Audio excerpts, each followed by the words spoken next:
오랜만에 뉴스타파에서 취재한 내용을 좀 전달해 드리려고 합니다. 혹시 대한항공 8589기 폭파 사건 기억하시나요? 제가 아주 어렸을 때지만 기억이 나는 것 같습니다. 네, 그렇죠. 잊을 수가 없는 사건이죠. 네, 지난 주말 외교부가 공개한 30년 전 외교문서를 통해서 전두환 정권이 지난 87년 발생한 이 대한항공 여객기 폭파 사건을 대통령 선거에 활용한 정황이 밝혀졌습니다.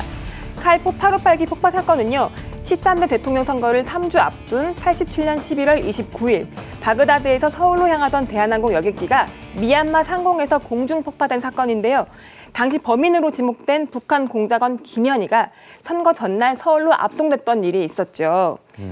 보시다시피 이번에 공개된 외교문서에는요, 대선 전날인 12월 15일까지 김현희를 압송하려 한 정황이 남겨져 있었고요.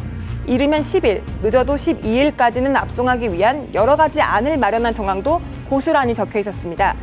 김현희를 최대한 빨리 국내로 송환하기 위해서 안기부와 외무부가 공조해서 다방면으로 노력했다는 것이죠. 네. 근데 이게 어떻게 그러니까 대선 날짜에 맞추어서 좀 서둘러서 압송을 했다는 겁니까? 네, 맞습니다. 네. 그래서 어떻게 이용이 됐다는 겁니까? 당시 분위기를 좀 살펴보면요. 당시 대통령 선거는 87년 6월 항쟁 이후에 17년 만에 부활한 대통령 직선제 선거가 열리는 때였습니다. 즉 국민들의 선택에 따라서 전두환 군사정권을 잇는 노태우 정권이 탄생을 하느냐, 아니면 민주화운동에 앞장선 김대중 혹은 김영삼 후보가 대통령이 되느냐 하는 되게 중요한 시점이었거든요. 그런데 이때 발생한 여객기 폭파 사건의 범인으로 지목된 북한 공작원을 선거 직전에 압송하면서 국민들에게 보여줬잖아요. 네. 안보에 대한 경각심을 대선 직전에 강조를 하면서 동시에 전두환을 잇는 노태우 정권의 정당성도 확립할 수가 있었던 거죠.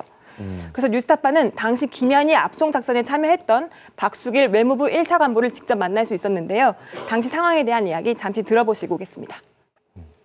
16일이 선거일이고 이러니까 가급적이면 빨리 들어와서 국민들로 하여금 이 사실을 다 알고 이래도록 해야 된다 이런 생각이 있었는 거지. 하여튼 대통령 선거가 결론이 빨리 나는데 역할을 하는 것이 좋다고 생각 안 했겠어.